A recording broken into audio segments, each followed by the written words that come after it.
The world doesn't reward honesty, it rewards control. Because in real life, betrayal isn't an accident. It's a weapon. Someone will smile in your face and replace you the moment you turn away.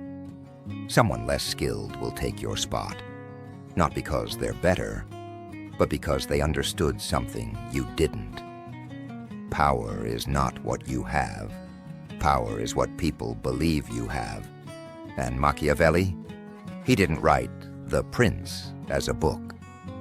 He wrote it like a forbidden survival manual for a world where morality is slow and strategy is fast. Tonight, you're not watching motivation. You're opening a dossier, 8 rules of power they never teach you. Before we get to the rules, you need to understand where they came from. Not from a classroom, not from a motivational stage. They came from a city that was built on lies, alliances, and blood. A place where a handshake meant nothing, and a whisper could end your career. That city was Florence, and in Florence, power didn't belong to the strongest. It belonged to the smartest liar, with the cleanest smile. Machiavelli wasn't a philosopher. He was a government insider, a political operator, a man who watched princes rise and fall. He saw how power is really manufactured, not by courage, but by perception, not by truth, but by timing. And then the system turned on him. He was arrested, tortured, exiled, and that's when he wrote The Prince. Not to inspire you, but to warn you. People call it a book, wrong. It's a survival dossier for a ruthless world. A manual written by a man who learned power the hard way. Because when you understand Machiavelli, you stop being shocked by betrayal. You stop being confused by politics. And you finally start seeing the hidden system, who's respected, who's used, and who gets removed quietly. The Prince doesn't teach you how to become evil. It teaches you how to detect evil before it reaches you. So keep your emotions outside this room. From this point on, this is not motivation. This is strategy. Let's open rule number 1. Most people don't lose power in fights. They lose power in conversations. Because they talk too much. They explain too much. They reveal too much. Machiavelli didn't call this honesty. He called it exposure. And exposed people are easy to control. Rule number 1 is called calculated opacity. Opacity means you're not fully readable. Not because you're fake, not because you're hiding crimes, but because in the real world, clarity makes you predictable, and predictable people get used. In Florence, power wasn't decided by strength. It was decided by who knew what before everyone else. One careless sentence could become a rumor. One rumor could become a weapon. And one weapon could erase your name from politics. So the smartest people learned one habit. They never gave the full story. Here is what you must understand. When you explain your plans, you give people time to block you. When you reveal your fears, you give them a trigger. When you reveal your next move, you give them a map. Oversharing is not kindness. Oversharing is handing people your weak spots, wrapped as honesty. Example 1, conversations. Someone asks, "So what are you doing this weekend?" Weak answer, "Nothing, just bored, probably scrolling." That tells them you're available and low value. Power answer, "I've got something important to handle." Then you stop. No details, no confession, no invitation for judgment. Example 2, social life. Someone asks, "Why are you quiet these days?" Weak answer, "I've been stressed, confused. I don't know what to do." You just gave them emotional access. Power answer. I'm focusing on a few priorities. Then change the subject, because your private life is not public entertainment. Example 3, workplace boss asks, "What's your plan for next month?" Weak answer. You reveal everything: strategy, targets, backup plans. Now your plan becomes everyone's plan, and your credit becomes shared. Power answer. I'm working on 2 strong directions. I'll present the best one by Friday. You gave value without giving away your blueprint. Here's the dark psychology. When people know half the story, their brain completes it. And the brain usually completes it with fear or fascination. That's why mystery creates influence. If you're too available, you become cheap. If you're too open, you become predictable. If you're too explainable, you become replaceable. Calculated opacity is not silence. It's selective revelation. Speak like a locked file, only opened when necessary. Because in the game of power, the one who controls the story controls the room. Now, rule number 2. If you show the same version of yourself to everyone, you're not authentic, you're predictable.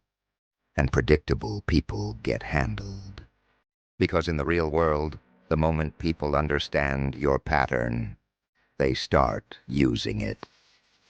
Rule number 2 is adaptive persona, meaning you don't act the same with everyone.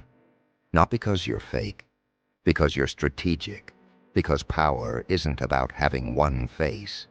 It's about knowing which face to show and when. In Florence, you couldn't survive with one personality. In one room, you needed to look harmless. In another room, you needed to look valuable. In another room, you needed to look untouchable. Same man, different mask, and the ones who refused to adapt. They didn't stay honest. They got erased. Think of water. Water enters a glass. It becomes glass-shaped. Water enters a bottle. It becomes bottle-shaped. Water enters a river. It becomes unstoppable. But water never loses its nature. It's still water. That's adaptive persona. Your values stay fixed. Your delivery changes. Here's the part most people never learn. Every person has a different control panel. If you speak to everyone the same way, you'll fail. So memorize this. Type 1, the analyst. They respect facts, logic, details. If you bring emotions, they switch off. Key. Data plus proof, coop calm tone. Type 2, the emotional. They respect energy, empathy, connection. If you act robotic, they distrust you. Key. Warmth plus reassurance plus story. Type 3, the ego. They respect status, dominance, reputation. If you challenge them directly, they attack. Key. Frame things as their win. Type 4, the practical. They respect results, speed, action. If you talk theory, they get bored. Key. Steps plus outcomes. Quick solution, example. You want something done. Wrong approach. You say the same message to everyone. Smart approach. You adjust the delivery. Analyst. Here are 3 reasons this works. Emotional. This will reduce stress for everyone. Ego. This will make you look strong. Practical. This saves time. Let's do it. Same goal, different mask. Adaptive persona is not manipulation. It's survival intelligence. But remember this. Never adapt so much that you lose yourself. Masks can protect you, but they can also trap you. Now, Rule number 3. Want the darkest truth? You don't get controlled by stronger people. You get controlled by people who know what you're afraid to lose. That fear becomes a leash, and once someone holds the leash, you stop being free. Rule number 3 is detachment. Detachment doesn't mean cold. It doesn't mean heartless. It means you don't let emotions handcuff your decisions. Because the moment you need something, you become negotiable. Machiavelli wrote something that shocked the world. If you must choose, it is safer to be feared than loved. Most people misunderstand this. He wasn't teaching cruelty. He was exposing a system. Love is beautiful, but love makes people predictable. Fear is ugly, but fear makes people careful. And careful people don't betray you casually. Here's the real reason detachment is dangerous. In any negotiation, the person who can walk away wins. 2 people, same deal. Person A, this has to work. I need it. Person B, I want it, but I don't need it. Now guess who controls the room? Person B. Because desperation speaks louder than words. The desperate person accepts bad terms. The detached person dictates terms. Trap 1, the job. You tolerate disrespect because you fear losing income. So you stay quiet. You accept humiliation. You become easy to exploit. Detachment doesn't mean quit. It means build options. Because the man with options cannot be threatened. Trap 2, the relationship. You compromise your values because you fear being alone. So you apologize when you're not wrong. You beg to be understood. You accept behavior you would never accept from a stranger. Detachment means, I can love you, but I won't lose myself for you. The moment you can walk away, people start treating you carefully. Trap 3, approval. This one is the most common addiction, approval. People will betray themselves just to remain liked. They don't speak truth. They don't set boundaries. They don't say no. Because they fear rejection. But here's the brutal truth. If your self-worth depends on being liked, you will always be controlled. Detachment creates a paradox. The less you need, the more you get. Because people respect strength, and strength is calm. Detachment gives you that calm. It makes you unshakable, unbribable, unthreatenable. Detachment isn't about losing emotions. It's about keeping your mind above emotions. Because in the power game, the one who feels less panic controls the outcome. Now, rule number 4, silent leverage. The loudest person in the room is rarely the most powerful.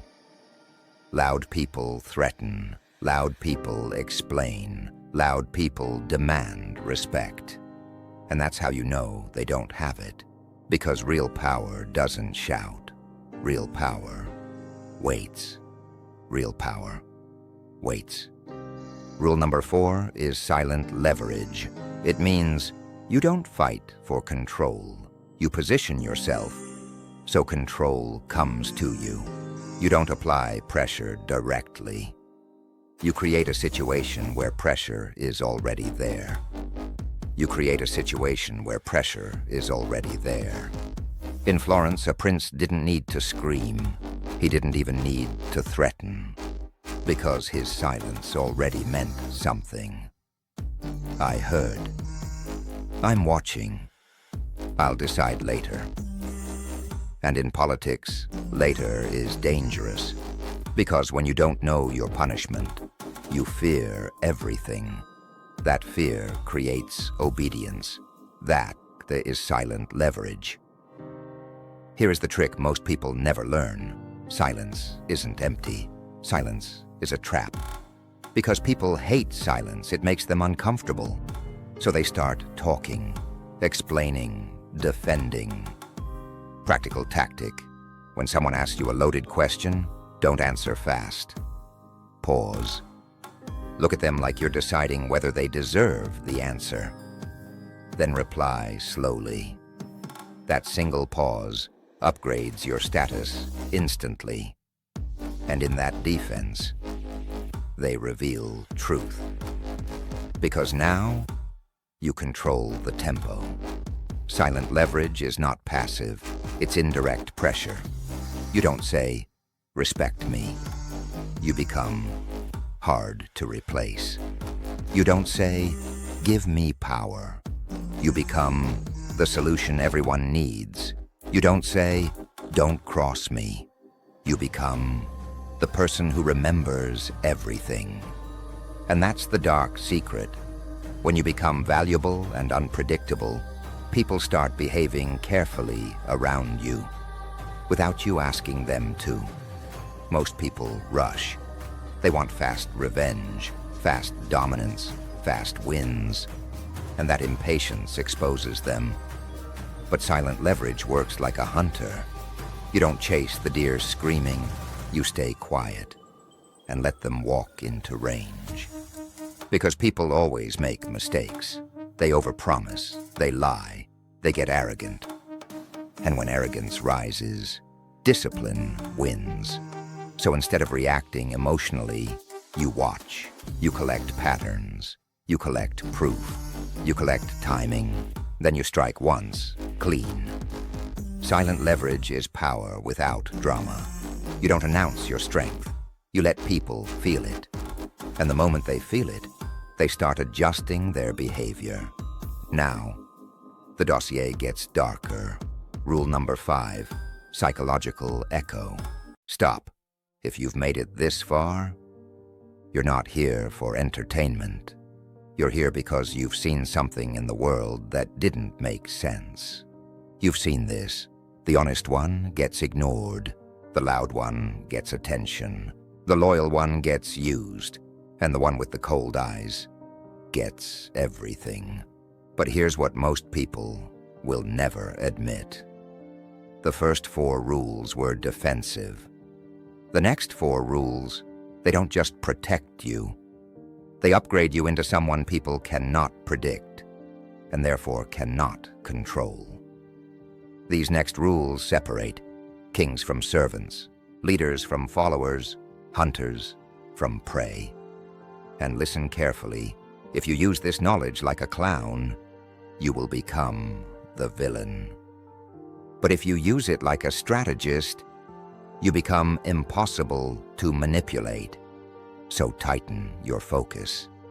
Because from this moment onward, this dossier gets darker. Rule 5, psychological echo. If you want real influence, don't talk more. Listen better. Because people don't reveal themselves through secrets. They reveal themselves through complaints, frustration, and repeated patterns. Rule 5 is not about power over bodies. It's about power over perception. Rule number 5 is psychological echo. It means you mirror people's deepest needs back to them, so they feel understood, even when nobody else understands them.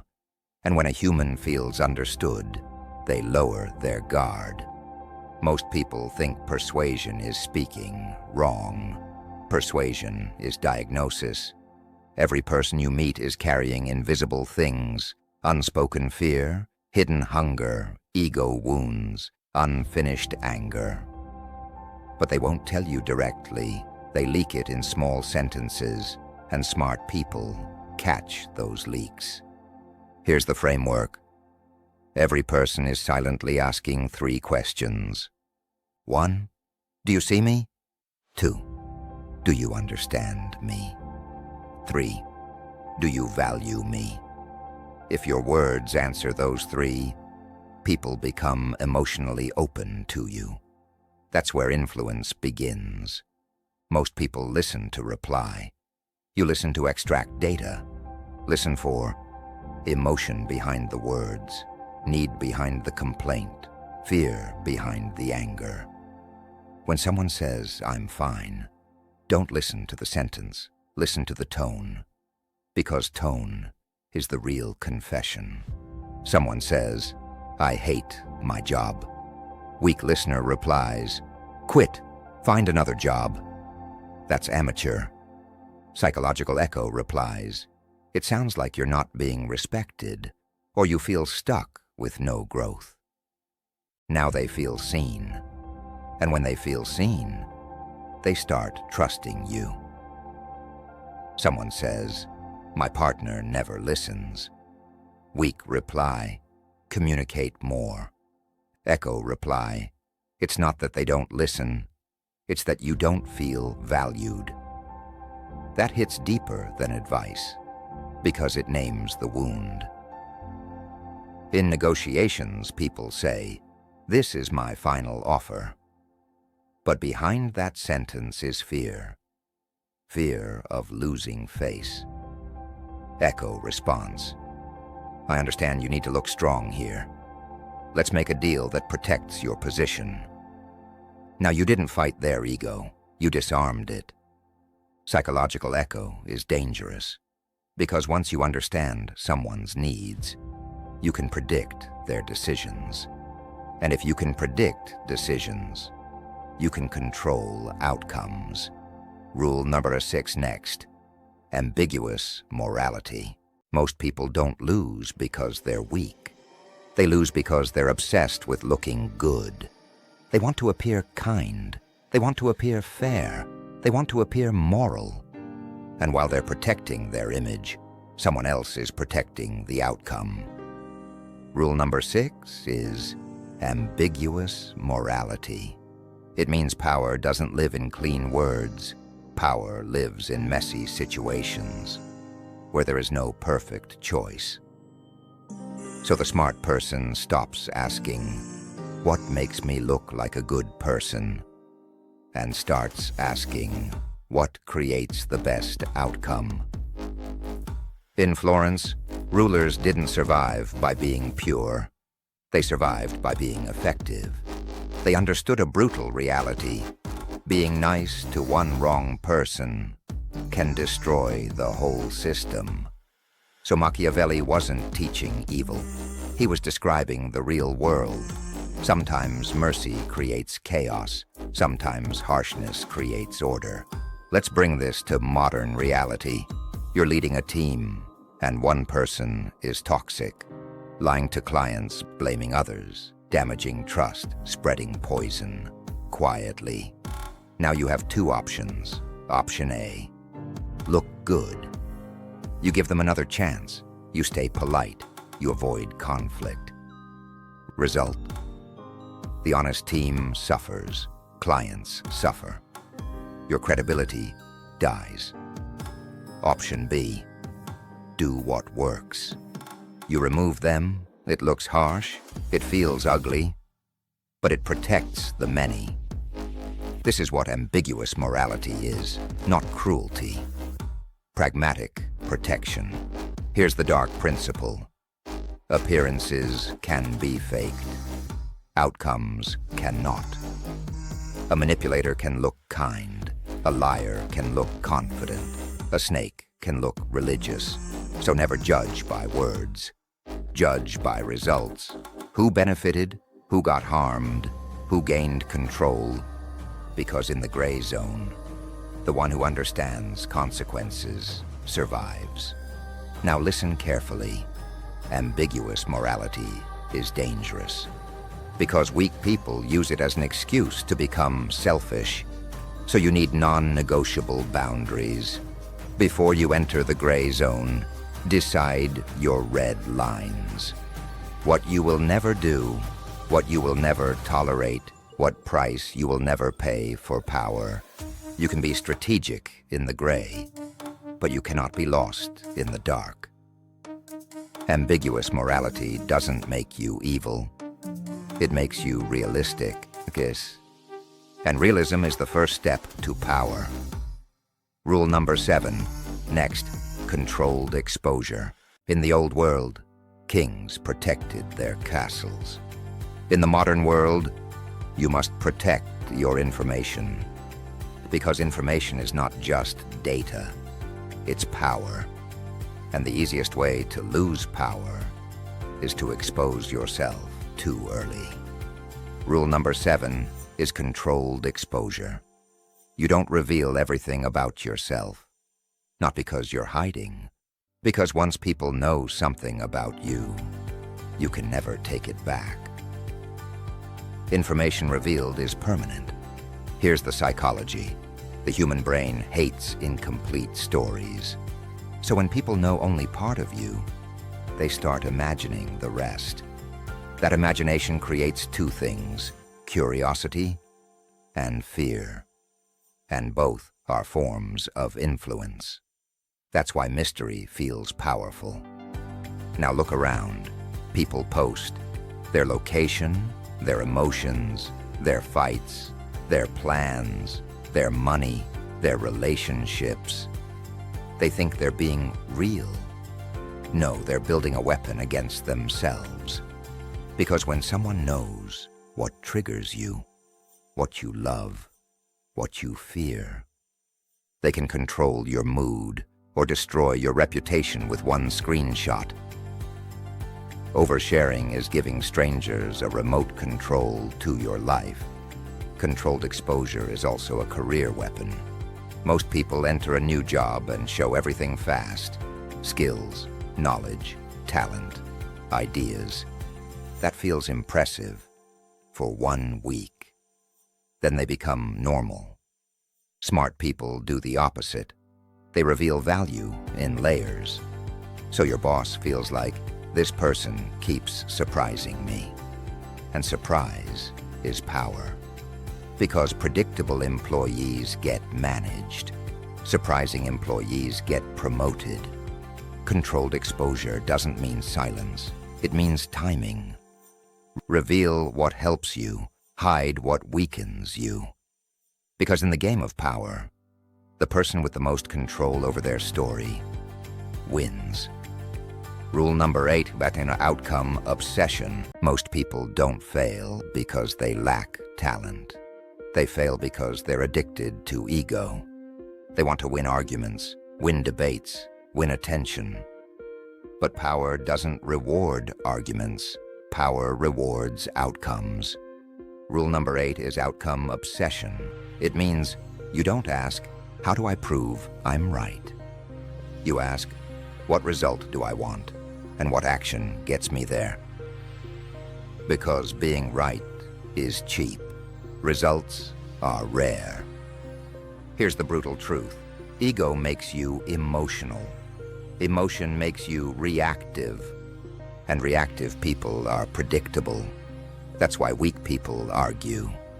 Strong people calculate. Sometimes the smartest move is not winning the argument. It's winning the situation. Outcome-obsessed people don't work the hardest. They work the smartest. They apply the 80-20 rule. 20% actions create 80% results. That's why they look calm. Not because life is easy. Because they don't waste energy on useless battles. Now you understand the entire dossier. 8 rules, 8 weapons. But the final truth is this. Power is not control over others. Power is control over yourself. So tell me, which rule is the most dangerous? Comment your rule below. And if you want more forbidden history and dark strategy, subscribe.